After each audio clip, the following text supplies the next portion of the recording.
કાનુડા ઉપર દ્વારકાધીશ ઉપર કે આપણે બધાની હાજરીમાં કૃષ્ણ પરમાત્મા હાજર હોય તો અગ્ર પૂજા તો દ્વારકાધીશની જ થવી જોઈએ. નક્કી થયું.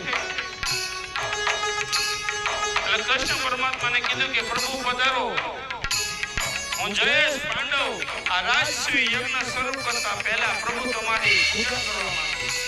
અને કૃષ્ણ પરમાત્મા આમ જેવા બેઠા ને પૂજાની શરૂઆત થઈ તો વચ્ચે બેઠેલો શિશુપાલ ઉભો થયો અને આમ દૂરથી પડકાર્યો કે ઉભા રહ્યો, તમે બધા આટલા વડીલો આ કુલગુરુ આ દ્રોણાચાર્ય દાદા ભીષ્મ આ બધાય છો અને તમે આ કાનુડામાં શું જોઈ કે તમે એની અગ્ર પૂજા કરો છો? અરે એને હું પૂજામાં અને રાજમાં ખબર પડે એ તો